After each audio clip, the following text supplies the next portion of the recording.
Brigitte pédophile, Macron a traité des féministes de sales connes pendant que les États-Unis continuent à être un empire démoniaque qui tente de dominer le monde. En parallèle de ça, Éric Piolle de Europe Écologie Les Verts s'est lancé à corps perdu contre la gauche en envoyant une armée de CRS pour nous déglaguer la gueule et mettre des gens à la rue la veille de l'hiver. C'est le programme d'aujourd'hui tout le monde et on va commencer sur cette dernière information. Si vous n'avez pas suivi cette chaîne, sachez que j'ai fait un reportage il y a quelques temps autour d'un lieu qui s'appelle la Bobine, qui est un squat à Grenoble, qui a été occupé en gros par le mouvement du 10 septembre. À ce moment-là, du coup, on est arrivé, genre le lieu s'est ouvert comme par magie en fait, c'est genre c'était un miracle de Noël un peu, quelque chose comme ça. Et donc du coup, déjà n'hésitez pas à la regarder mon reportage bien sûr. Et donc ensuite le lieu a été occupé. Pendant cette occupation, il s'est passé un tas de choses extraordinaires. C'est-à-dire qu'il y a eu énormément d'événements culturels, il y a eu de la bouffe gratuite à ne plus savoir qu'en faire, c'est-à-dire que ça a nourri énormément de gens. Et ça a aussi été un toit pour plus d'une trentaine de personnes. Et ça a vraiment, c'est vraiment devenu un endroit important. La Bobine, pour resituer, pour ceux qui n'habitent pas à Grenoble, puis même pour ceux qui habitent à Grenoble, parfois c'est pas évident, c'est un bar associatif. C'était un bar associatif qui était au cœur d'un parc, donc au milieu d'un parc qui s'appelle le parc Paul Mistral.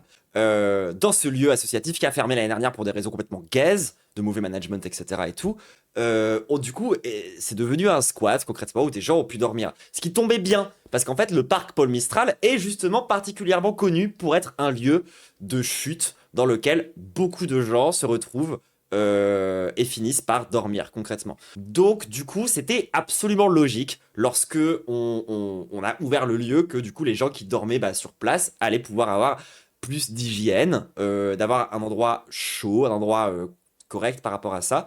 Et donc du coup ça a commencé à se mettre en place. Moi j'y suis allé une paire de fois, c'était vraiment très cool. Genre honnêtement il se passait pas de dinguerie là-bas. Et concernant du coup toutes les inquiétudes qui sont montées de la part de la mairie, c'est vraiment insane. On va revenir un petit peu du coup sur tout ça, sur comment est-ce que la mairie a décidé de nous virer et sur qu'est-ce que ça dit concrètement de Europe Écologie Les Verts, hein, le parti de Marine Tourdelier et donc d'Éric Piolle. Éric Piolle, si vous ne le savez pas, c'était un peu la fierté des écolos. C'était un maire écolo dans une grande ville en France, ça n'était jamais arrivé. Genre, on était un peu une des seules villes vraiment écolo en France, etc., etc., etc. Bon, faut savoir aussi que c'est un mec qui est hyper corrompu, hein, ça c'est vraiment connu de à peu près tout le monde, pour le coup. En termes de trucs de favoritisme, trucs de népotisme et tout, il s'est quand même passé de sacrées dingueries avec les écolos dans cette ville, et je ne le défendrai pas, hein, dans cette vidéo, on va le terminer, d'accord tout le monde, parce que vraiment c'est trop grave. Genre le mec il s'amuse à aller faire des petits coups de com complètement gaze, genre pour aller à l'Assemblée nationale pour faire passer des tests de drogue à tous les députés. Oui, c'est lui qui a fait ça, effectivement. Genre voilà, le move hyper toxicophobe un peu gaze, c'était déjà Éric Piolle. Les écolos ne sont pas des gauchistes, hein. Moi c'est quelque chose que je dis toujours et que je répète encore ad vitam aeternam. Europe Écologie Les Verts, les écolos, c'est à droite du PS, une bonne fois pour toutes. Déjà, ils ont jamais vraiment revendiqué d'être de gauche. Encore aujourd'hui, Marine Tourdelier insiste pour qu'on dise la gauche et les écolos. Ils ont toujours des capitalistes verts, gays, complètement libéraux, à moitié fous dans leur parti, encore aujourd'hui. La ligne Jadot n'est pas morte. Sinon, au-delà de ça, c'est juste des libéraux complètement zinzin. C'est-à-dire qu'ils pensent vraiment qu'on va pouvoir sauver la planète grâce à l'innovation et les entreprises éco-responsables. Donc, c'est complètement stupide et ça ne marchera jamais, littéralement. Les écolos, c'est la pire version de l'écologie. Il y a rien à dire par rapport à ça. C'est vraiment de l'écologie c'est superficiel quoi, c'est de l'écologie, c'est du jardinage littéralement, c'est vraiment genre à base de on va mettre une veste verte et faire des pistes cyclables et c'est à peu près à ça que s'arrête la pensée écolo d'Europe Écologie Les Verts. C'est quand même assez grave, hein, je veux dire, c'est des gens qui se font mettre une turbo vitesse par Extinction Rebellion, hein.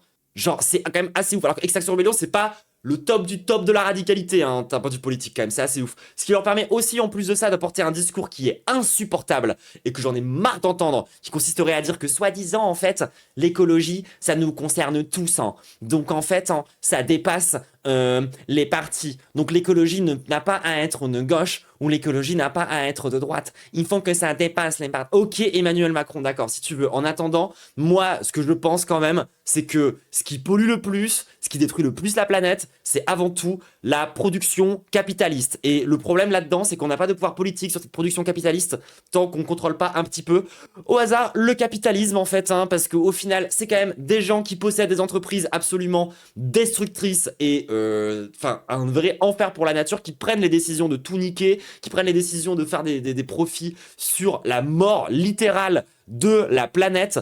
C'est pas nous, consommateurs, c'est pas nous, dans notre petite responsabilité individuelle, qui avons vraiment du contrôle là-dessus. C'est vraiment les chantres de la politique de la consommation, ce qui est vraiment une politique, désolé, mais de droite.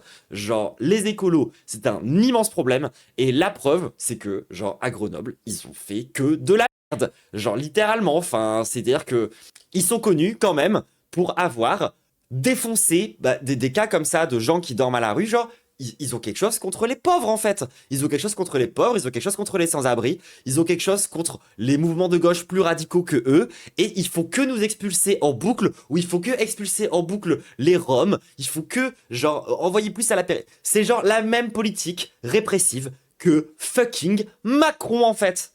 Genre littéralement, c'est juste qu'ils ont peint en vert. C'est genre Macron peint en vert. Je sais pas comment le dire autrement. C'est trop grave. Donc, on va d'abord lire un petit peu les stories autour de l'expulsion du lieu à Grenoble et qu'est-ce qui a été dit autour de ça. Après, on va lire un petit article pour parler un petit peu de ce qui s'est passé. Donc ce matin, une soixantaine de personnes étaient rassemblées pour protester contre les expulsions en plein hiver et pour soutenir la bobine et ses occupants. Et force à vous, vraiment, genre, pour avoir fait face à tous les Space Marines là. Franchement, énorme force à tous ceux qui étaient là-bas, énorme force à tous ceux qui ont participé à ça. Énorme, enfin respect, tout ça, la totale. Vraiment, genre, merci d'avoir fait ça. Ça n'a pas suffi, mais de toute façon, franchement, vu les moyens qui avaient été mis en face pour nous dégager, ça aurait été compliqué de faire autrement. Et salut de camarades ukrainiens. Donc, la ville de Grenoble et Éric Piolle auront choisi d'envoyer 80 CRS face à cette vague de solidarité, prétextant des raisons de sécurité pour expulser un lieu d'organisation politique, de vie et de fête et mettre à la rue de nombreuses personnes. Alors, 80, c'est un chiffre un peu gentil, la vérité. Parce que moi, de ce que j'ai entendu dire, il y aurait plus eu entre 10 et 15 camions de CRS qui auraient été comptés par les gens qui étaient sur place. Et 10... En gros, dans un camion de CRS, t'as entre 8 et 12 CRS. Donc, s'il y a 10 camions de CRS, t'as entre 80 et 120 CRS qui vont débarquer. Si t'as 15 camions de CRS, t'as entre 120 et 160 camions de CRS qui vont débarquer. Pardon, CRS tout court qui vont débarquer. Donc, c'est une estimation assez basse, la vérité. 80 CRS, c'est déjà un peu gentil par rapport à la quantité de gens qui étaient sur place. Et donc... On a ensuite, du coup, quelques messages de soutien qui ont été relayés. Comme à son habitude, le Dauphiné Libéré, si vous ne le savez pas, c'est un de nos journaux locaux. Le Dauphiné Libéré, loin de son travail de journaliste, se fait le relais de la préfecture et de la mairie, publiant leur communiqué sans un mot sur le nôtre et en parlant d'expulsion sans violence, illustrée par ses photos. Donc c'est quand même, genre, assez ouf, finalement. Genre, sachant qu'il y avait quand même, encore une fois, on rappelle, plus donc de CRS que d'occupants et de personnes qui squattaient. Donc, enfin, littéralement, c'était genre plus de 80 du coup Space Marines en armure avec genre des boucliers, des armes, des trucs du genre qui étaient face à 60 gauchistes un peu cuss et des habitants qui étaient, ils pensaient à un enfer quoi, genre à l'aide. À notre connaissance, malgré la violence de la police, il n'y a pas eu d'interpellation, hormis un chien embarqué à la fourrière que des gens s'occupent de récupérer. Bravo à tous et toutes pour la solidarité. Le rassemblement à la mairie a été dispersé après un court blocage du tram et de la rue, parce que du coup il y a eu un rassemblement devant la mairie pour protester. En contraste avec les articles puants, quelques articles retranscrivent bien la réalité de l'expulsion et donnent la parole aux occupants, et c'est donc ce qu'on va aller voir immédiatement. Alors, je fais mon programme et peut-être après on regarde ta vidéo, camarade, si tu veux, mais je finis mon programme. Du coup, alors, on s'est pris des mandales. Les occupants de la bobine évacués de force par la police. La bobine, ancien lieu culturel de Grenoble, a été évacuée ce mercredi 10 septembre au matin par les forces de l'ordre. Une trentaine de militants et de sans-abri ont été obligés de quitter les lieux qu'ils occupaient illégalement depuis près de 3 mois. Une trentaine d'occupants de la Bobine, ancien lieu culturel fermé en juin dernier, ont été évacués de force ce mercredi 10 décembre au matin, peu avant 10 heures. Un important dispositif de police, avec près d'une cinquantaine de CRS et une douzaine de fourgons, a été déployé aux abords du bâtiment situé à proximité du centre-ville de Grenoble et occupé depuis le 18 septembre dernier par le mouvement Bloquons Tout. Alors ça pareil, non, désolé, genre 12 fourgons différents de 50 CRS. Genre, les calculs ne sont pas bons. Hein.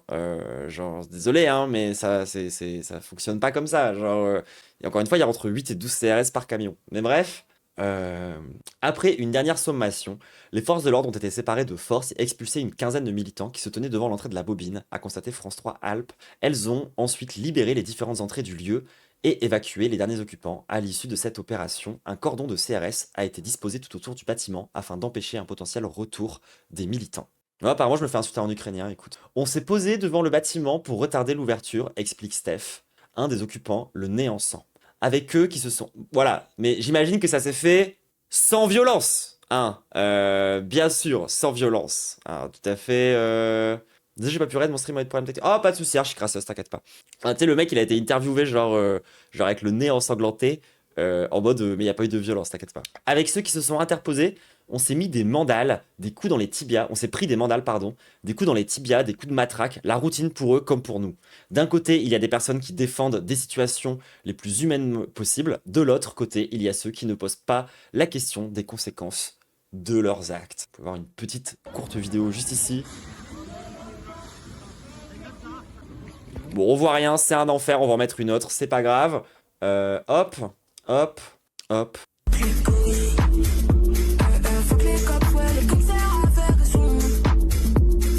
Imaginez, vous êtes 60 gauchistes face à ça, genre.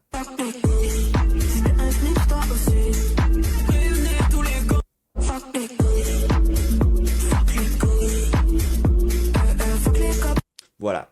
Évidemment, les vidéos aussi où il y a de la violence, on peut pas non plus forcément les montrer, on n'a pas forcément envie que les gens se fassent identifier ce genre de truc. Tellement terrifiant.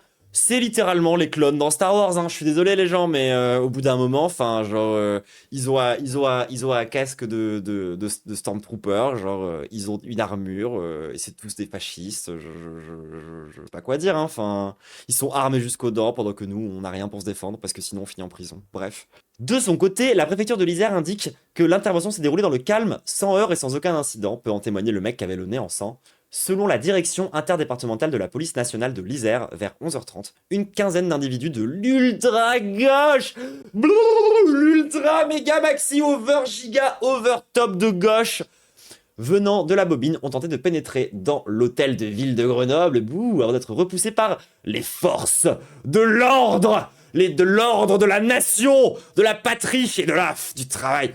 Un policier municipal a été blessé à la main, à la porte principale de la mairie a été dégradé, précise cette même source. Bah dis donc, ah c'est triste hein, quand même. Vous avez mis 30 personnes à la rue, en hiver, genre 2 semaines avant Noël.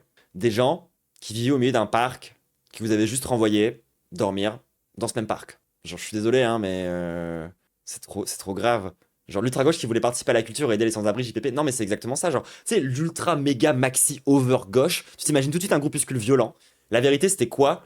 Genre, je vous jure que c'est vrai. 2 fois où je suis venu à la Bobine, où j'étais en mode vas-y on va faire un tour pour aller faire des trucs et tout, etc. Je suis tombé sur quoi? Je me souviens plus le nom de ce truc. Attendez. Pardon, un bingo. Genre, il y avait des bingos qui étaient organisés, genre. Genre, tu sais, t'arrives et t'as des gens qui jouent à la belote. Genre, c'est chill, quoi, je veux dire. C'était vraiment pas ouf. Un jour, je suis venu, il y avait juste, genre, une chorale en train de s'entraîner à chanter des sons de gauche, tu vois. Genre, où il y avait des orchestres, genre, où il y avait des rappeurs qui venaient pour faire des trucs, ou des Loki Punk, etc. et tout. J'ai été voir des diffusions de films, de documentaires. Et à part ces trucs-là culturels, qu'est-ce qu'il y avait d'autre? Attention, il y avait également de l'organisation des cantines gratuites. Parfois à prix libre, parfois juste purement gratuites. Genre en mode distribution gratuite de nourriture. Voilà. Ah, et puis des gens qui dormaient là, sur place aussi. L'ultra gauche, hein. L'ultra méga maxi gauche. Hein. J'ai été, on a gagné une cafetière. Bah GG, écoute. Euh, Parce que moi, faut savoir qu'à chaque fois que je suis arrivé là-bas et qu'il y avait des bingos, je me suis cassé. Parce que j'étais en mode, vas-y, j'ai la flemme. Franchement, j'ai la flemme. Je pense que j'ai plus la flemme du bingo que des AG insupportables, pour être parfaitement honnête. Mais bref, c'est pas la question. Selon les militants de la Bobine Occupée, jusqu'à une trentaine de personnes sans logement pouvaient dormir tous les jours dans les locaux. Si les services du Centre communal d'action sociale, le CCAS de Grenoble, étaient présents ce mercredi matin pour les prendre en charge, les militants redoutent de lourdes conséquences pour les sans-abri en plein mois de décembre. C'est une catastrophe, réagit Steph, ému aux larmes, de savoir que ces gens, que l'on a vu passer un par un dans le lieu, vont dormir dehors. Ça me brise le cœur. Il y a une crise du logement. Cela fait plusieurs mois que les sans-abri et des sans-papiers qui ne demandent qu'à se loger, disposer d'un endroit où ils pouvaient avoir des repas gratuits et dormir au chaud. Visiblement, ça ne plaît pas à la mairie qui a commandé une expulsion, poursuit-il. Et ça, c'est un truc que je trouve insane, en vrai, tu vois. Genre, je sais pas, je pense qu'après, à mon avis, ils vont parler un petit peu des arguments de la mairie, on va revenir un petit peu là-dessus, mais genre, la raison pour laquelle les gens qui étaient sur place n'allaient pas au centre communal d'action sociale, c'est parce qu'ils connaissent très bien l'organisme, qu'ils sont déjà passés par là et que ça n'a pas fonctionné en fait. Genre, enfin, il y a une raison pour laquelle, genre, c'est pas réglé cette histoire. Enfin, au bout d'un moment, genre, tu sais, t'es une mairie, tu possèdes des endroits vides, il y a des gens qui, bénévolement, décident de venir en faire un lieu de vie correct pour que des gens puissent vivre correctement, donc de la solidarité concrète, c'est de la vraie solidarité, genre, c'est pas de la solidarité où à la fin t'es payé. C'est pas de la solidarité où t'as un quelconque intérêt autre que juste, genre, on est tous ensemble dans cette galère, tu vois. Vraiment, c'est juste ça. Et ça n'a pas plu à la de mairie de gauche parce que c'est des semards.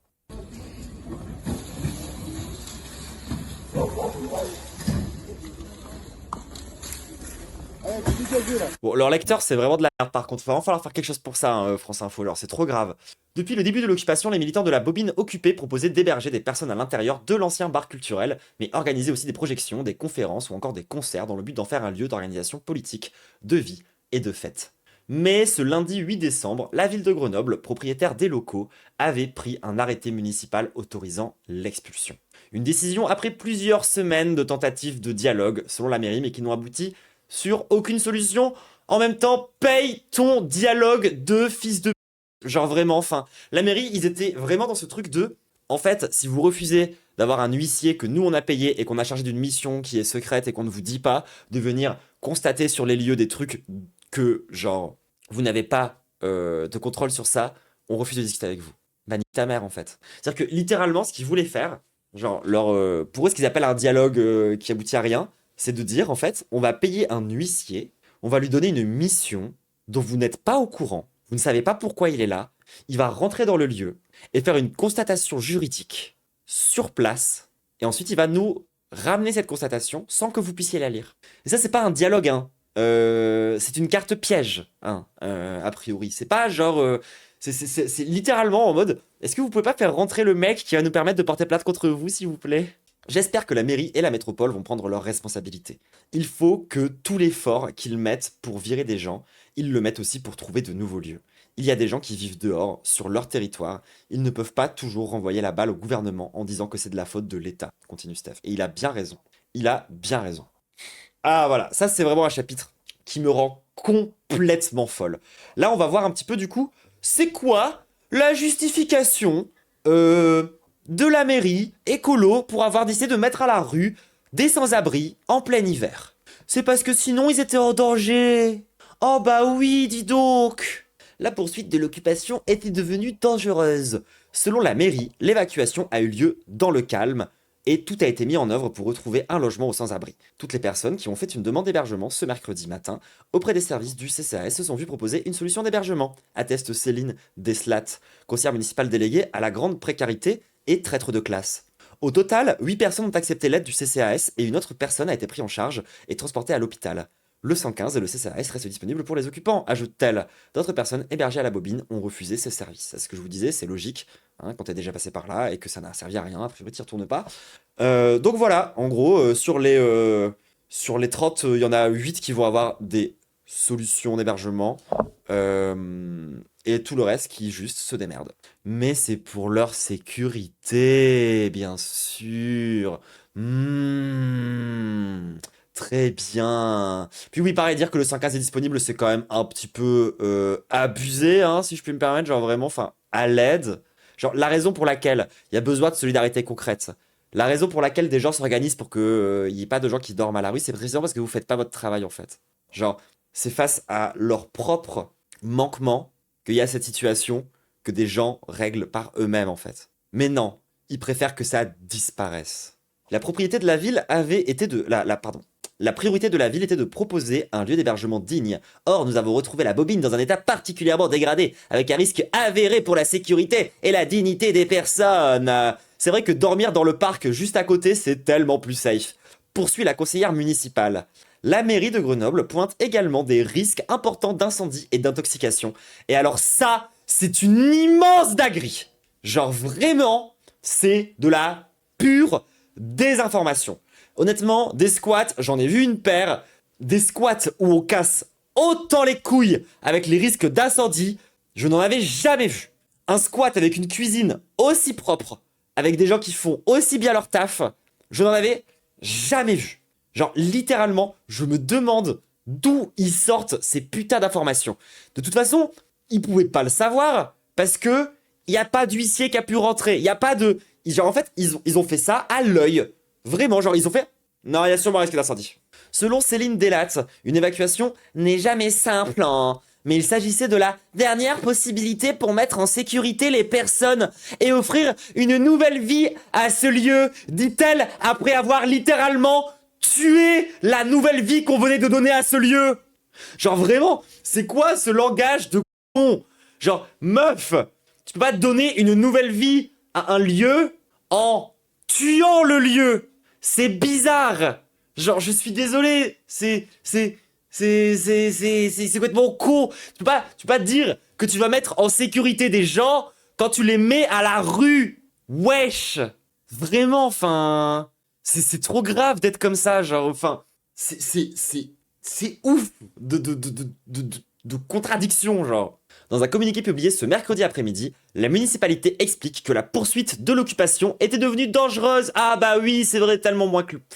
Pour la protection des personnes et pour la préservation du bâtiment. Ah bah oui, hein. Puis pareil, genre, ils vont vous dire que... Ah voilà, le projet de reprise. Le projet de reprise. Mais quel immense banger. Vous savez ce qu'ils nous avaient proposé, la mairie? Vous savez ce qu'ils voulaient faire? Vraiment, une trop bonne idée, hein. Vous vous rappelez quand je vous ai dit que les écolos, c'était juste, genre, du capitalisme vert et que c'était basiquement juste des libéraux insupportables?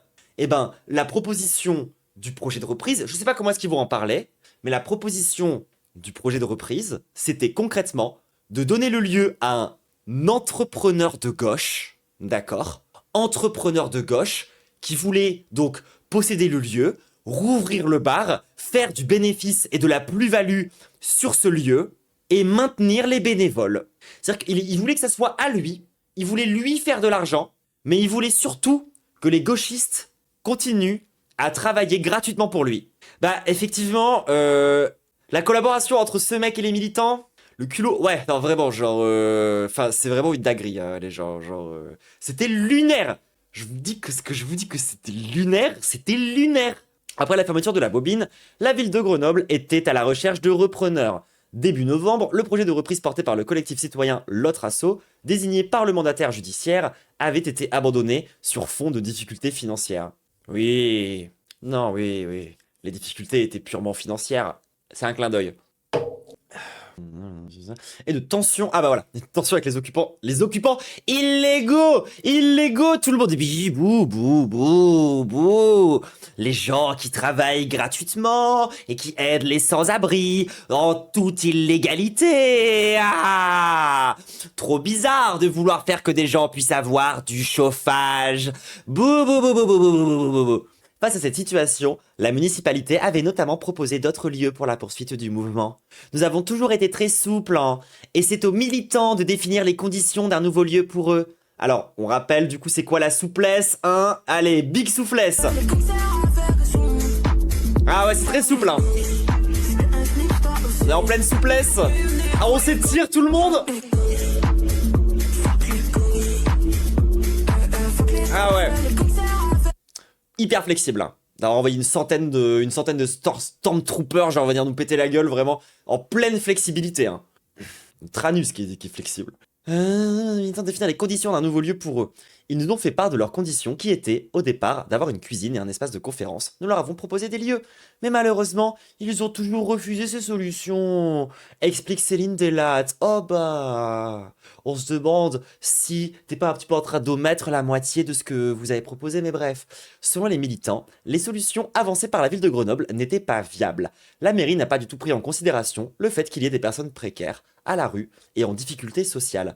Ils ont juste proposé des alternatives avec une salle ou 2-3 jours par semaine, seulement à la journée et sans possibilité d'hébergement. Merci. Voilà, quand même. Genre vraiment, l'Amérique qui est en mode mais on vous a proposé des solutions. Genre, on vous propose d'échanger un lieu dans lequel il y a de la bouffe, de l'eau chaude, une cuisine, une salle de conférence et de quoi s'organiser concrètement. Et on vous propose des alternatives où, en gros, vous avez accès au lieu 2-3 jours par semaine. Et puis le reste du temps, vous vous démerdez en fait. Et à la base, ils dormaient à la rue, ils peuvent pas y retourner la moitié du temps. On peut pas faire un mi-temps sans abri peut-être. Pardon. La mairie voulait éteindre le feu, récupérer rapidement la bobine. On a essayé de négocier avec eux, mais les solutions proposées étaient une politique de façade, un écran de fumée, poursuit-elle.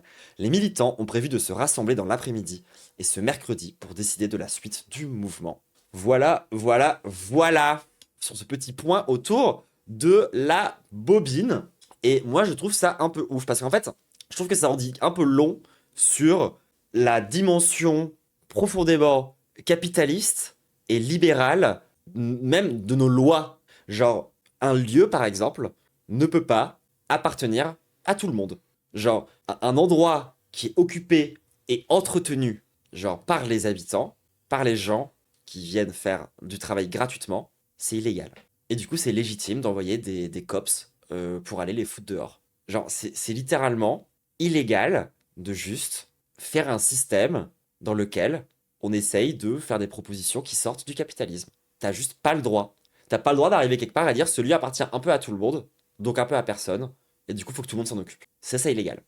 Lieu qui était genre fermé, qui servait plus à rien. En plus, il faut savoir que vraiment, quand je vous dis que les choses avaient été faites de façon très très propre, tout le matos et tout le truc qui coûtait cher à l'intérieur de la bobine avait été récupéré par des professionnels. C'est-à-dire qu'on a demandé à des gens qui savaient s'occuper du matos, à des ingé sons, ce genre de choses, de venir retirer le matos, de le mettre en sécurité sous scellé, et ensuite pour organiser les concerts, genre les gauchistes ont ramené leur propre matos. Genre il y a des sound systems qui sont venus d'eux-mêmes ramener le matos. Genre et évidemment ils voulaient pas reprendre le matos à les gens à qui il appartenait, tu vois, parce que ça permettait d'avoir un rapport de force avec les militants. Parce que tant que le matos est chez eux et qu'on le récupère pas, ça crée un effet de pression. Et puis pareil, moi l'autre truc dont j'ai envie de parler aussi sur cette histoire. Du coup les écolos, ils nous ont dit le lieu est insalubre, c'est pas bien, l'hygiène ça va pas, vous refusez la collaboration. C'est une mairie de gauche, hein. Il y a des militants qui s'occupent de sans-abri gratuitement. Quand est-ce que vous nous avez soutenus? Quand est-ce que vous avez mis un peu d'oseille? Quand est-ce que la mairie de Grenoble, genre, elle a fait son taf? Parce que je rappelle quand même que les logements vides et tous ces trucs-là, c'est aussi leur responsabilité, hein. Genre, typiquement, tu vois, si tu dis que c'est un problème, l'hygiène, etc. et tout, bah, est-ce que la solution la plus raisonnable, c'est de mettre à disposition du matériel, par exemple, pour que les gens puissent entretenir le bâtiment? Ou est-ce que c'est d'envoyer 80 Stormtroopers armés de matraques? Est-ce que la solution la plus raisonnable, quand t'as peur pour avoir un départ d'incendie, c'est genre d'envoyer à un expert qui pourrait permettre de faire genre précisément ce taf-là, qui est de vérifier si la sécurité elle est aux normes? Ou est-ce que c'est d'envoyer 80 CRS? En fait, c'est ça aussi, tu vois. Genre, au bout d'un moment, si vraiment ils se faisaient du souci pour les habitants, ils avaient les moyens de nous aider. Donc c'est que c'est pas ça la vraie raison. Au bout d'un moment, faut regarder, va falloir regarder les choses en face par contre. Ah oui, dans les autres arguments aussi, et ça pour le coup l'article l'a pas mentionné, mais genre moi ça m'a trop fait rire. Genre il y avait écrit les raisons pour vous dire à quel point ils sont malhonnêtes. La mairie avait dit que concrètement la bobine était un problème pour le voisinage. Je rappelle que le bar est au milieu d'un parc et que c'était un bar associatif où il y avait des concerts genre 5 jours par semaine. Honnêtement, Il n'y a pas de voisinage, premièrement. Enfin, si les voisinages, c'était les gens qui dormaient dans le parc, qui du coup maintenant retournent dormir dans le parc, et ça faisait objectivement moins de bruit, hein. Genre, littéralement moins de bruit. Littéralement, il y a le fucking Stade des Alpes dans le même parc. Oui, oui. Genre, il y a vraiment pas de voisins en fait. Les arbres ont dû se plaindre? Ah bah oui. Tu sais, vu que c'est des écolos de chez Europe Écologie Les Verts, je suis sûr que c'est le genre de mec. Tu sais, Eric Piolle, je suis sûr, c'est le genre de ref, tu vois. Genre, il fait écouter de la musique à ses plantes. Genre, il est en mode, non mais en fait, j'ai lu ça dans un livre. Apparemment, si tu fais écouter de la musique classique à des plantes, en fait, elles poussent en meilleure santé, hein. Du coup, j'ai mis en place un plan qui va coûter seulement 300 000 euros à la ville, qui consistera en fait à installer des grands haut-parleurs dans tous les parcs pour diffuser de la musique classique, pour permettre aux arbres de mieux pousser. Et alors ça tombe bien parce que le projet, en plus, est porté par mon neveu. Donc du coup, on va donner beaucoup d'argent à ça. Et ça va être super, parce que c'est ça l'écologie. Ah oui, j'ai aussi donné 50 000 balles à mon oncle pour qu'il compte les pigeons. Je suis écolo. Eric Piolle. Vraiment, littéralement Eric Piolle. Au passage, il y a une des deux datas qui est même pas tant une blague que ça. Mais bref. Mais bref. Bon, du coup, voilà, c'est très énervant. C'est très très énervant. Genre, à part faire de la boutithérapie, sérieux, ils servent à quoi les écolos, quoi? Genre, faire de la boutithérapie, sucer les flics, tout ça, quoi. Au bout d'un moment, genre, détourner de l'argent et taper sur les SDF, miam le combo. Bah ouais. Mais c'est ce qui se passe en fait quand t'as une gauche vraiment fragile, sa mère, quoi. Il faut aussi pour leur responsabilité s'il y a une galère. Mais quand t'as un minimum d'humanité, tu essayes de régler la situation, pas de débarrasser de toute responsabilité. Mais ça, c'est même pas vrai. Parce que la vérité, si jamais il y avait eu un drame, la mairie aurait pas été tenue pour responsable. La vérité, dans ces situations-là, dans les squats, on sait très bien ce qui se passe. C'est pas la mairie qui est considérée comme étant responsable. Ils prennent 3 gauchistes au hasard et ils les mettent en procès. C'est ce qui se passe. Genre, c'est même pas une question de responsabilité. C'est même pas genre, si jamais il y a un drame, la mairie va risque. Non, non, non, non, hein. On les connaît, ces situations-là. En général, ils chopent un bouc émissaire et ils le terminent. Genre. C'est souvent comme ça que ça se passe en fait. Et d'ailleurs, c'est aussi pour ça qu'on est aussi chiant sur l'anonymisation, sur le fait de faire attention, sur de pas préciser qui organise quoi, et sur ce genre de trucs, parce qu'en fait, il y a des risques judiciaires. Les responsabilités, mon cul, les SDF meurent dans la rue et les mairies sont tenues responsables, je crois pas, non. Exactement. Très très bonne remarque. Genre, en fait, ils sont responsables que quand ils sont propriétaires. Et c'est là qu'on en revient sur ce que je disais tout à l'heure autour de le fait que la propriété est un PB. Le fait que ce putain de bar associatif appartienne vraiment genre à la mairie, comme si c'était le bar à Eric Piolle, un PB quoi. Bref, je pense que j'ai dit un peu tout ce que j'avais à dire au sujet de la bobine occupée. J'ai toujours le démon, j'ai toujours le mort sa mère. Mais on va passer à la suite. On va parler un petit peu de Brigitte Pédo-Macron, qui va parler un peu de féminisme. Et vu que c'est la grande cause du quinquennat d'Emmanuel Macron, j'imagine qu'elle est super basée. La scène a lieu dimanche dernier, dans les coulisses du Théâtre des Folies Bergères à Paris. J'ai peur. De quoi? De tout. Les Salcon, on va les foutre dehors. Et elle se marre. Et elle est trop contente. Elle est, genre, littéralement, la meuf, elle est en mode... Non mais t'inquiète pas, on va envoyer des mecs défoncer ces meufs et les foutre dehors, trop bien. C'est ce que j'ai fait hier, moi. Celle que Brigitte Macron traite de salconne, ce sont ces militantes féministes du collectif Nous Toutes. La veille, Voilà, nous toutes on a des différents, mais pour le coup ça, vraiment, je suis derrière elle. elles avaient fait irruption au spectacle de l'humoriste Harry Habitant, avec des masques à son effigie et des pancartes portant le mot violeur. Une affaire dont se serait bien passée la première dame. Elle qui, dès 2017, a soutenu la libération de la parole du mouvement MeToo. Bah alors? Bah Brigitte, qu'est-ce qui s'est passé? Dis donc. Parce que quand même, on rappelle c'est quoi les faits du coup. De quoi est-ce qu'il est accusé ce mec? Il est accusé de violence sexiste et sexuelle sur une nana, de viol pour dire les termes. Il s'en est pris à une meuf qui derrière est un peu une victime qui a eu des réflexes assez insane. Genre, il y a eu des médecins qui l'ont suivi. Ça a été reconnu qu'elle avait du stress post-traumatique. On a reconnu qu'il y avait des lésions aussi, tu vois. Genre, il y a beaucoup d'éléments très concrets qui permettent de dire que c'est quand même arrivé, tu vois. Genre, il s'est quand même vraiment, genre, un de violeur. Alors, c'est vrai que la justice bourgeoise et patriarcale a fait un non-lieu sur cette affaire. Mais, voilà, on va rappeler quelques chiffres, hein. Donc, les estimations sont entre 5 et 10 personnes de victimes de viol qui portent plainte. Donc déjà, c'est un cas qui est quand même genre turbo minoritaire. Oui, les preuves sont très très matérielles, je suis tout à fait d'accord. Et donc, sur ces 5 à 10% de femmes victimes de viol qui portent plainte, on a 94% de non-lieux. Donc, soit Brigitte Macron, elle croit que toutes les femmes sont des menteuses, soit il y a un problème dans le système judiciaire. Et normalement, quand tu parles de MeToo, et quand tu expliques aux gens que il faut revenir sur genre la parole des femmes de MeToo et de la libération de la parole, c'est quand même le minimum que tu es censé savoir, c'est ça quoi. T'es pas censé devoir dire derrière oui mais la justice a statué que ta gueule en fait. Genre vraiment ta gueule Brigitte. Elles sont très courageuses de le faire. Et je pousse vraiment à rompre le silence. Bah, quand ça t'arrange. C'est formidable. Quand c'est pas pour tes copains. Quelque chose est en train de se passer. Vraiment. Les propos sont gravissimes et moi je le dis, on ne peut pas dire des choses comme ça. D'autant plus quand on est une première dame, on ne peut pas expliquer que le problème, ce sont les femmes qui dénoncent ce qu'on subit ou ce que disent avoir subi d'autres femmes. D'autant plus qu'un non-lieu, c'est pas une innocence. Très précis. Ça, pareil, c'est un truc qui est dans les discours de un peu tout le monde. Mais genre, quand la justice, elle fait un non-lieu, ça veut pas dire qu'elle est innocente. Hein.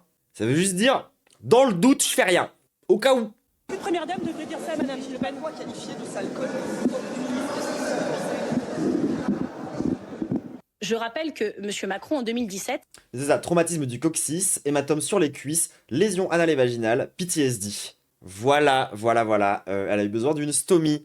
Donc on parle quand même d'une meuf qui, genre, a été victime en fait. Hein. Genre, il y a pas de... Genre, ce mec est un violeur. Point. Il y a pas de doute à avoir là-dessus. Enfin, genre, c'est juste catastrophique. Par contre, celle qui embrouille pour faire passer de la transphobie à un énorme bébé... Oui, non, mais ça, on va pas en parler, j'ai la flemme. Hein. Notre All Marine, mais bon... Oui, enfin bon, entre les Marine Le Pen et la Marine Tondelier, moi, franchement, je commence à quand même me dire que ce prénom les red flags. avait, en devenant président de la République, dit que les violences faites aux femmes seraient la grande cause du quinquennat. Et bien j'ai envie de vous dire, grande cause toujours. Tes députés ont été plus bavards. Voilà, hein, genre, quand tout ce que t'es capable de dire politiquement sur cette affaire, c'est juste grande cause toujours, voilà, les écolos, c'est ce que j'en pense. Hein. Moi, ce qui me choque, effectivement, c'est l'enfer qu'a dû vivre Harry Habitant pendant... Oh, bébou! J'imagine qu'il a connu plusieurs traumatismes physiques et qu'il a fini à l'hôpital. Ah bah non, il s'en bat les couilles. Plusieurs mois. Ces militantes remettent en cause la justice. Moi, je pense que ces dames feraient mieux de faire le ménage dans leur rang. Vous avez jamais traité personne, vous, dans le coulisses, en privé, dans une soirée? J'ai pas de fonction officielle. Ouais, je sais pas, c'est un peu facile. Je me Dit-il avec une fonction officielle. demande si cet acharnement n'est pas lié aussi à sa judéité, parce que vous avez... Allez! Pourquoi pas? Dis pourquoi pas? Bah en fait, voilà, c'est bon. Genre, les juifs, c'est ok, vous pouvez violer. C'est fine. Sinon, en fait, les gauchistes sont antisémites. Là, c'est quand même vraiment le whipping le plus fou de l'histoire. Hein. Genre, vraiment, c'est trop grave. Et genre, d'ailleurs, après, je dis ça, mais en même temps, on nous a déjà fait le coup. Il y a pas si longtemps que ça. Comment il s'appelle déjà le mec qui touche des meufs à la télévision depuis 20 ans sans que ça pose de problème à personne? C'est Arthur, c'est ça? Le mec trop cringe là qui s'est mis genre à strike tous les contenus qui parlaient du fait qu'il agressait littéralement en direct des meufs. Ah, PPDA aussi! Quelques collectifs d'extrême gauche qui ont aussi une forme d'antisémitisme. Ouais, mais alors là, Julien Audoul, vous partez dans un truc... Ah non, je rentre pas dans un truc. Ah si, là tu rentres dans un truc. Bah si. Moi, je dirais même que je trouve ça un peu antisémite de le ramener à sa judéité comme ça en direct à la télévision. Genre c'est un peu bizarre de faire ça. C'est la vie qu'elle a exprimée. Je trouve qu'elle a eu raison. Elle a pleinement raison. Ça reflète tellement la vérité, ce qu'elle a dit. Voilà, ça... C'est quand t'as tous les vieux mecs de droite, d'extrême droite, turbo-misogynes qui sont d'accord avec toi, c'est que c'est bizarre. Ça fait du bien, d'une certaine façon, de défendre Brigitte C'est à balle antisémite, c'est ultra antisémite de faire ça, oui. Macron là-dessus, parce que c'est insupportable d'avoir des féministes comme ça.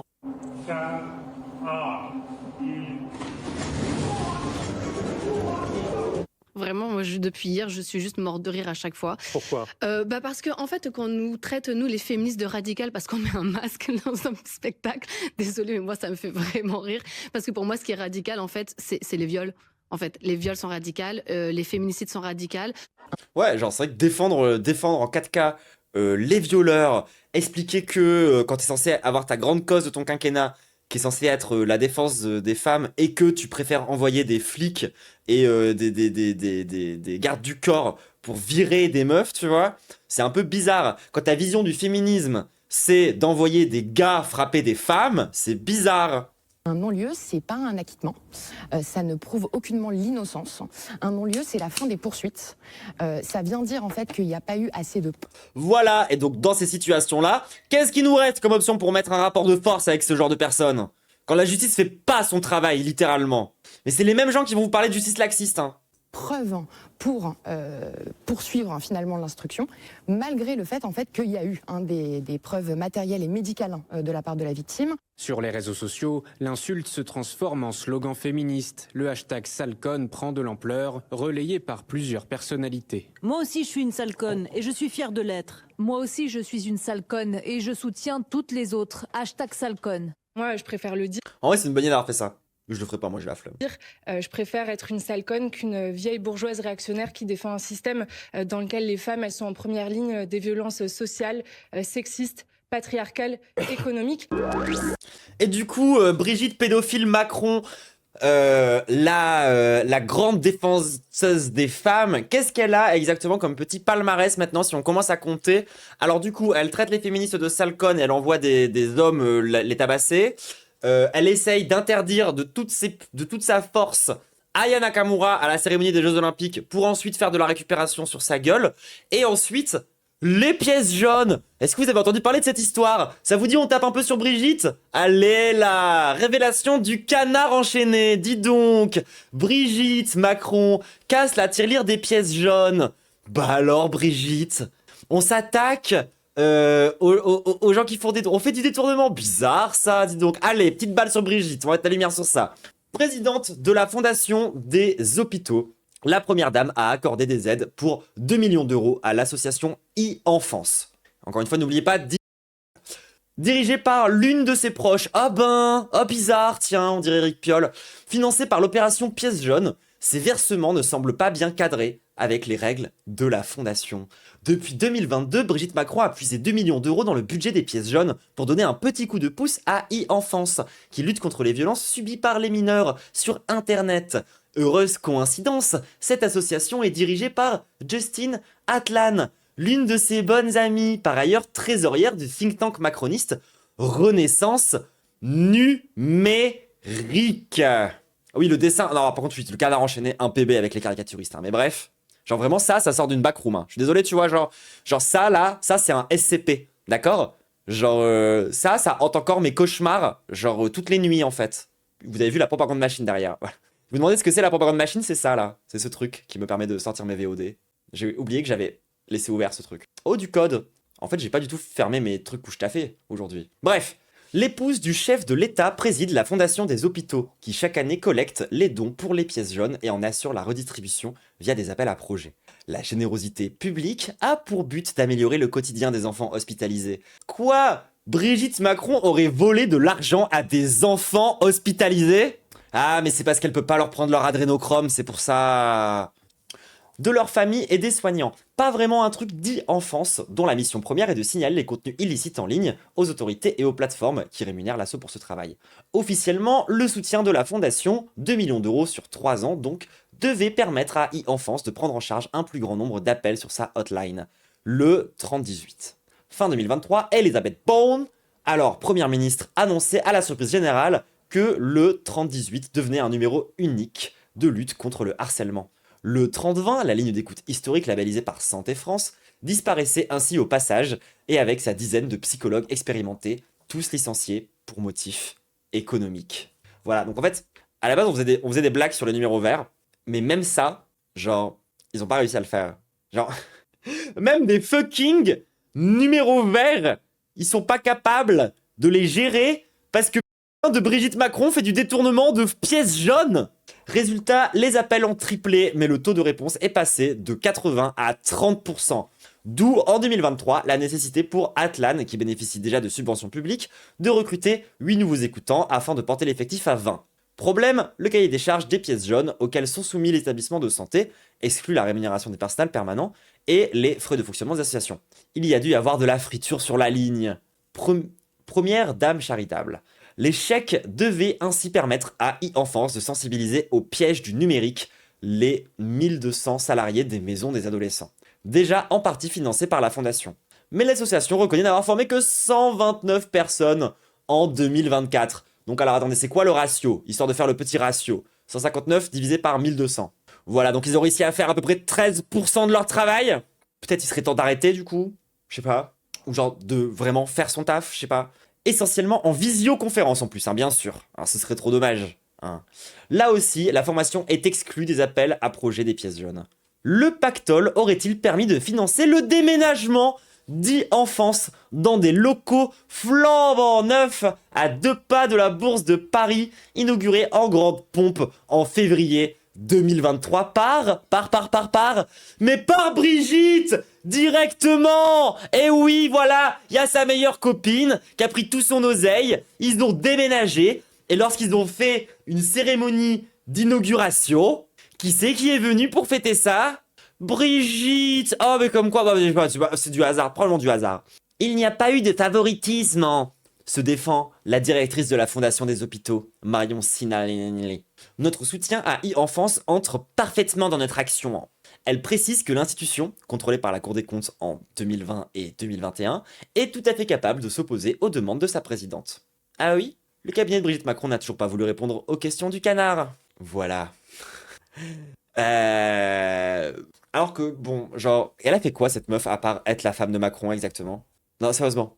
Vraie question, tu vois, genre, qu'est-ce qu'elle a fait à part draguer un gosse de 14 ans, voler de l'argent à des enfants hospitalisés, leak des informations sur Aya Nakamura pour provoquer une shitstorm raciste pour tenter de la faire virer de la cérémonie des Jeux Olympiques? Joli palmarès quand même, vous trouvez pas?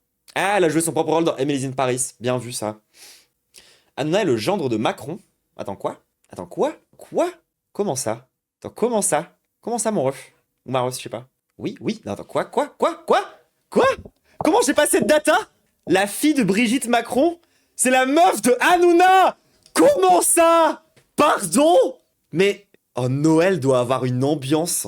Oh, ça doit être bizarre, hein. Oh, non, je savais pas, non. Non, mais... Et je suis pas la seule, hein, dans le chat, tout le monde est surpris.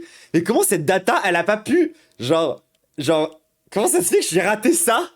Une bolle de cocaïne à Noël, ah ouais. Tu sais, genre, vraiment, tu sais, genre, la fausse neige, c'est pas de la fausse neige, c'est littéralement de la coke. Directement, tu vois, genre. Waouh, ça doit... Oh, mais vous imaginez l'ambiance? Waouh, tu sais, t'as Macron, Brigitte et Hanouna, genre, autour d'un sapin de Noël. Directement porté du Havre grâce au saisie. Ah, littéralement, hein. L'ambiance doit être délétère. Ah, tu m'étonnes. On dirait le début d'une blague. Oui, complètement. Non, mais c'est ouf. Ils sont de la même famille. Genre, c'est ça que ça veut dire un mariage, hein. Genre, c'est-à-dire que, littéralement, légalement, genre, Cyril Hanouna et Emmanuel Macron sont de la même famille. Oui, et puis après, ils pourraient inviter Léa Salamé et Raphaël Glucksmann puisqu'ils sont en couple. Attends, mais c'est trop bizarre. Genre, ça commence à se voir, hein, quand même. Genre que c'est juste une espèce de caste de créatures des ténèbres qui peuvent se reproduire entre eux parce qu'ils sont pas de la même espèce que nous. Quand même. S'ils ont un gosse, c'est l'antéchrist. Ah bah, c'est littéralement Adolf Hitler, en personne. Genre vraiment, je suis désolé, hein. Mais si tu mélanges, genre, et je suis très sérieuse quand je dis ça. Si tu mélanges le racisme et la vision du monde de Cyril Hanouna, avec le grand remplacement et tous ces trucs-là, avec la vision néolibérale, pro-entreprise, pro-leadership, pro-flexibilisation du monde du travail de Macron, tu obtiens, littéralement, Adolf Hitler. Genre, c'est ça la pensée nazie. Hein.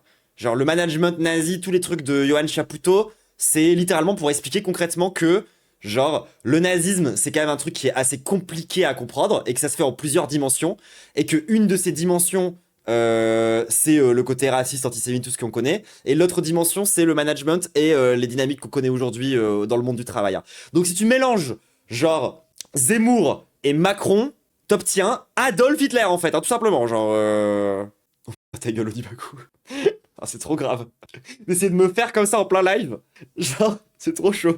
Ça donne Bardella? Oui, après, je dirais que je recycle un peu ce que je disais, parce que pour moi, c'est déjà ma théorie sur Jordan Bardellini. C'est-à-dire que pour moi, Jordan Bardellini, c'est déjà ça, en fait. C'est un mélange entre Zemmour et Macron. Et donc, c'est un peu Adolf Hitler en personne, concrètement. Bon. On va finir ces actualités sur un peu d'impérialisme américain, tout le monde. Une dernière question immense, mais la réponse peut être simple. La colonisation est-elle un crime? La colonisation est-elle un crime? Oui, dans notre histoire, la colonisation est-elle... Je crois que le mec s'est même jamais posé la question. On est français, on a une histoire, comment? Non, voilà, très bien. Allez, bon ça c'est un extrait un peu gratos, j'avoue, ça parle pas d'impérialisme américain, c'était juste gratuitement. Genre, voir des vieux mecs blancs dégueulasses t'expliquer en 4K que la colonisation n'est pas un crime, alors que, bah quand même un peu, enfin genre, bref, je crois qu'il y a même des instances internationales qui sont pourtant plutôt de droite. Ah, c'est le Premier ministre, attends. C'est lui le cornu? Attends, c'est le cornu ça? Oh putain, oui! Oh, je l'avais pas reconnu! Ah, c'est Édouard Philippe. Ah, non, d'accord, oui, oui, d'accord. Eh ben, c'est pour ça. Mais désolé, je confonds les vieux blancs racistes. Non, mais désolé, oui. Ah bah là, c'est même plus un panda, hein. Ah, là, c'est plus un panda, hein. C'est un sphinx. Fair enough, ouais. C'est un crime. Ah, dans notre histoire, la colonisation intérieure. On est français, on a une histoire. Comment? Non, voilà, très bien. Allez, encore une fois, je crois quand même qu'il y a eu des choses qui ont été faites. Ah, bref. Les États-Unis ont en effet publié vendredi la nouvelle stratégie de sécurité américaine, un document qui ne mentionne jamais la Russie comme une menace, ni l'Ukraine comme un pays agressé à défendre, un texte qui critique le modèle européen et qui l'international fasciste. Qui soutient explicitement les partis d'extrême droite européens. Eh bien, je dois dire que je suis un peu déçu que le... Ah non, par contre, quand on traduit la voix de Donald Trump, c'est pas comme ça qu'il faut faire. Il faut faire genre... Président Zelensky Ils sont pas très bons en doublage, je trouve, à la télé. N'est pas encore lu la proposition. C'était le cas il y a quelques heures. Son peuple l'a... Genre, c'était le cas il y a quelques heures. Mais lui, non. La Russie est d'accord. La Russie, vous savez, la Russie préférerait sans doute avoir tout le pays, si on y pense. Mais la Russie... Allez, pourquoi pas. Et je crois d'accord.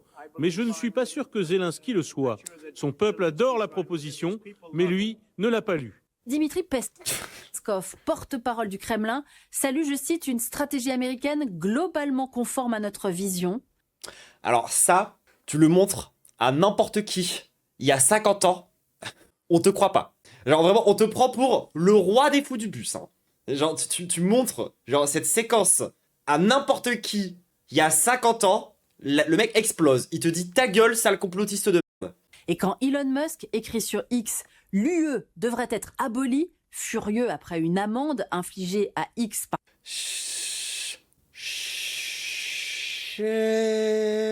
par Bruxelles, le russe Dmitri Medvedev lui répond « Exactement ». Si Martine Parr est une star, c'est aussi parce que son travail fonctionne comme un antidote à l'instagramisation du monde. Pauvre, là aussi, le fascisme ont gagné la guerre culturelle contre les politiques des USA. En fait, pour moi, c'est plutôt l'inverse. Genre, les USA ont gagné la Seconde Guerre mondiale, donc du coup, genre, vu qu'on n'a pas capté à quel point c'était des nazis à l'époque, ils se sont juste imposés partout, et maintenant, du coup, tout le monde est un peu nazi, quoi. La plupart des images qu'on voit sont de la propagande. Elles conduisent les gens à rechercher une réalité parfaite. Ça n'existe pas, bien entendu. Et c'est là que je déboule avec mon appareil photo et que je montre les défauts qu'on a tous. Vous savez, mieux vaut en rire qu'en pleurer. J'ai pas compris la fin, et je m'en branle. Bref, voilà, c'était un petit point sur l'impérialisme américain, et du coup, je vais en profiter, on va dig un peu plus ce sujet-là au sein de ces actualités. Voilà, désolé, c'est des actualités un peu plus longues que d'habitude, mais on va regarder la vidéo de Thomas Gauthier et Histoire Crépue sur... Faisons-nous déjà partie de l'Empire américain? Parce que ça commence quand même un peu à se voir. Genre, le fait que actuellement les États-Unis sont un peu nos ennemis objectifs, alors qu'on est à ce point dépendant d'eux et à ce point assujetti aux États-Unis depuis aussi longtemps, peut-être qu'on est dans la merde quand même. Le président désigné a de nouveau évoqué l'idée de faire du Canada comme 51e État. Les commentaires du président élu sont complètement inacceptables. On rappelle quand même qu'il voulait, genre, faire du Canada un seul État. Les US, c'est le 4e Reich, complètement. Genre, c'est même pas genre, il voulait prendre le Canada et le couper pour ensuite en faire plusieurs États au sein des États-Unis. Non, il voulait en faire un seul État. Depuis qu'il est de retour à la Maison-Blanche, Trump fait souvent allusion au Canada comme étant le 51e État des États-Unis. Est-ce si faux? Des gens qui trouvent ça plutôt rigolo, mais il y en a d'autres qui voient plutôt une nouvelle forme d'impérialisme américain. The United States will once again consider itself a growing nation, one that increases our wealth, expands our territory. C'est quand même le même mec qui disait America First. En fait, je pense que je commence à comprendre un petit peu la méta de Donald Trump. Genre, il était en mode, genre, on va faire America First. On va faire, genre, vraiment, on va mettre en avant surtout les intérêts de l'Amérique, tu vois, directement des Américains. Et vu qu'il faut quand même qu'il fasse une politique internationale, il s'est dit, dans ce cas-là, il faut que j'annexe des pays pour en faire des Américains pour... Into new and beautiful horizons. Parce qu'en vrai, c'est quand même hyper chelou, tu vois, d'avoir fait toute sa campagne en mode America First. Et minute 1, genre le ref est en mode alors on va aller envahir le Canada, on va racheter le Groenland et on va faire un parc d'attractions à Gaza, genre. Dans l'épisode d'aujourd'hui, on essaie de comprendre qu'est-ce que c'est exactement l'impérialisme et surtout, est-ce qu'il faut que je me prépare à devenir américain? C'est parti. Now it's our turn to prosper. We will never be a colony. The American empire is in decline. Et vivement qu'il meure, je n'en peux plus. Pour me tenir prêt à toute éventualité, je commence à me pratiquer à vivre comme un Américain.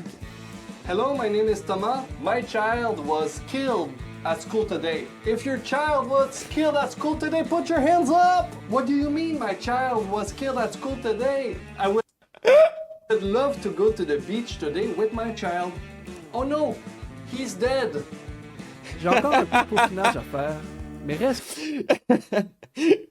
Mais c'est trash et en même temps les gens, je suis désolé, mais genre il y a pas longtemps j'ai vu une news sur Twitter où les gens se félicitaient que à ce jour-là il n'y avait pas eu de tuerie de masse parce que sinon il y en a tous les jours.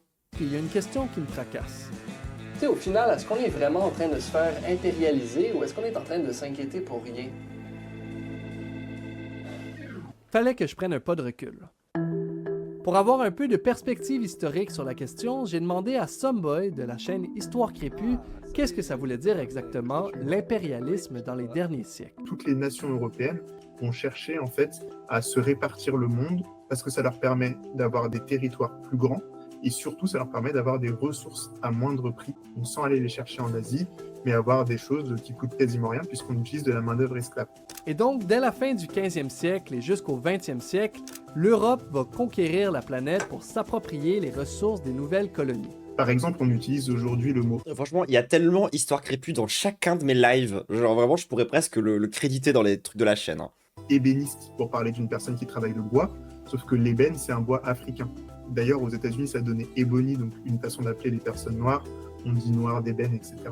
L'ébénisterie, c'est une période où on importe massivement des bois d'Afrique, des essences de bois d'Afrique précieuses, et qui vont ensuite arriver dans les grandes maisons, que ce soit bourgeoises ou nobles, etc., en fonction des époques. Et en fait, voilà, on voit comment une de ces matières, donc le bois, rentre dans la vie. Oui, en vrai, faudrait que je l'invite. Je l'ai même jamais DM alors que j'adore ce qu'il fait. Genre. Quotidienne des Européens. Mais quand on voit toute la violence qui a accompagné l'impérialisme, on peut se poser la question à savoir comment les Européens justifiaient tout ça. Il y a un personnage célèbre en France qui s'appelle Jules Ferry et qui a dit un célèbre...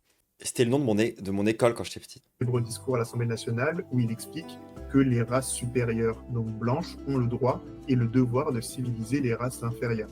Allez! C'est aussi ce qu'on appelle la suprématie blanche et la mission civilisatrice qui va permettre aux Européens de justifier leur conquête. Faudra attendre Voilà, j'étais à l'école primaire Jules Ferry. La fin de la Deuxième Guerre mondiale pour que la Charte des Nations Unies vienne officiellement reconnaître le droit à l'autodétermination des peuples.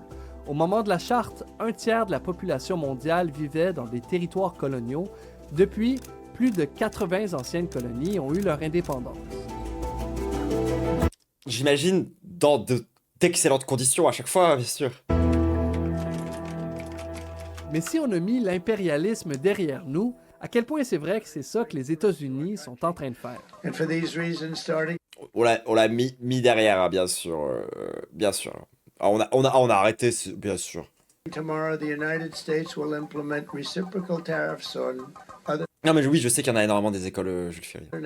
Début 2025, Trump annonce des tarifs douaniers sur près de 90 pays, l'objectif étant d'utiliser la puissance économique des États-Unis pour influencer les politiques intérieures de d'autres pays souverains. Puis oui, bien sûr, hein, cette liste, ça comprend des pays qu'on en a un peu rien à battre, hein, comme la Chine, la Corée du Nord ou la Suisse, mais pas que. Le Canada aussi est sur cette liste. Puis le moins qu'on puisse dire, c'est que les tarifs ont eu un impact. In a very historic milestone this week, the NATO allies committed to dramatically increase their defense spending to that 5% of GDP.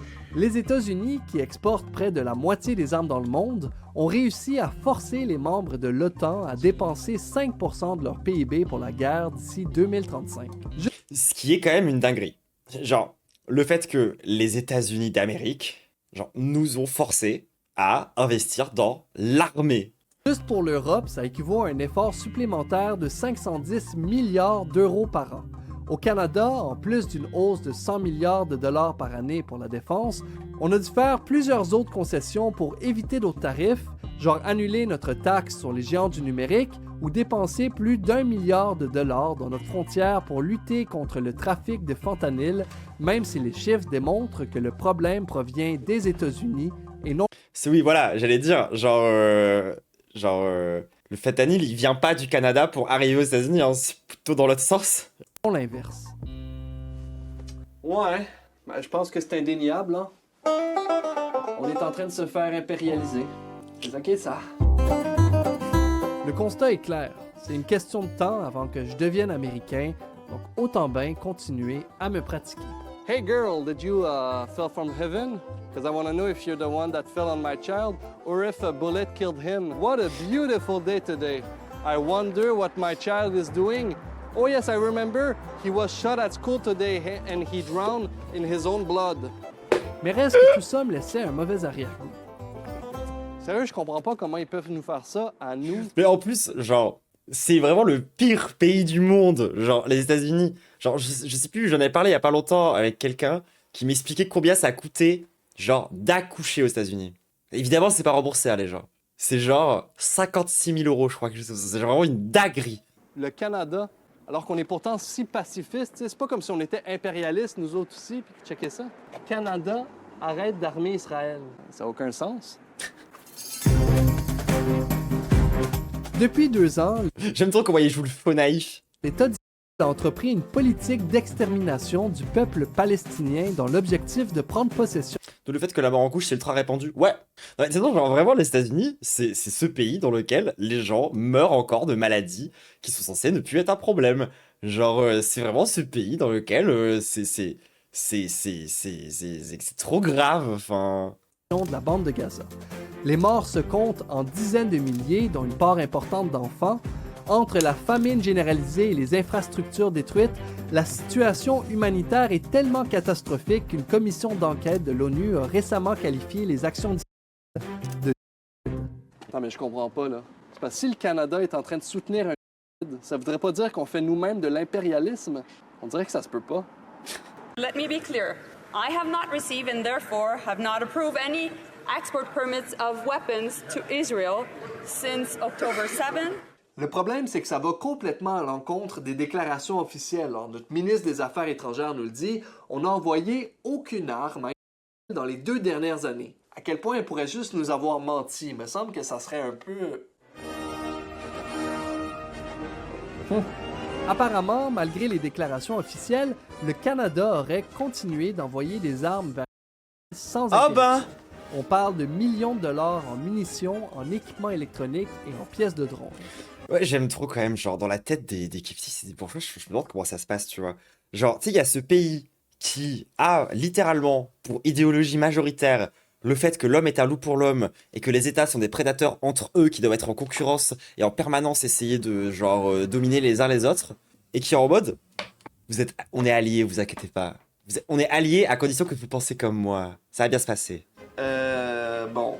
Ok, non, c'est sûr, c'est pas super, hein, mais au moins, c'est pas comme si on soutenait directement l'économie israélienne. Hein. Là, ça serait quand même un... C'est pareil en France, hein, d'ailleurs. Merde. D'autres rapports ont aussi révélé un soutien économique massif envers Israël. Le gouvernement du Québec investirait près de 10 milliards de dollars américains dans des entreprises qui profitent. Dans le reste du Canada, le montant s'élève à 27 milliards.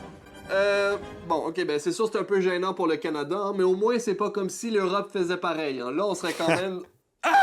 En 2023, l'Union européenne était de loin le plus grand investisseur d'Israël. En retour, elle a aussi été le principal bénéficiaire des investissements d'Israël. Au niveau de l'armement, l'Europe a fourni 1/3 des armes importées par Israël entre 2020 et 2024. Et un nouveau rapport a même détaillé un flux ininterrompu de livraison d'armes françaises. Non, mais c'est les États-Unis, la puissance impérialiste, bien sûr. Il me semble qu'on a tous signé la Charte des Nations Unies qui dit qu'on arrête de faire obstacle. On se demande pourquoi, genre, en même temps, les États-Unis font tout pour essayer d'encourager les partis d'extrême droite partout en Europe. à l'autodétermination des peuples. Tu l'avais pas vu venir? Attends, pour de vrai? Ah non, franchement, on en parle quand même beaucoup de ça. Y a-t-il quelque chose que j'ai pas compris? Pour y voir plus clair, il fallait que je parle à un Je crois que j'ai pas bien compris. Oui, c'était ironique, ouais, merci. expert. La Charte des Nations Unies, là, puis son principe en 1948 d'autodétermination des peuples, le problème, c'est qu'il est resté un principe strictement sur papier. Parce que pour qu'il devienne Un peu comme les droits de l'homme, ou encore l'égalité homme-femme. effectif, il fallait que les anciennes colonies aient accès à des ressources, aient accès à des capitaux pour se développer. Et c'est le contraire qui est arrivé. On les a endettés. Comment ça se manifeste concrètement, on peut essentiellement séparer On leur a dit non mais tu peux être indépendant mais tu me dois de l'oseille. le monde en deux. Le monde occidental, qu'on appelle le Nord économique, et les anciens pays colonisés devenus indépendants, qu'on appelle...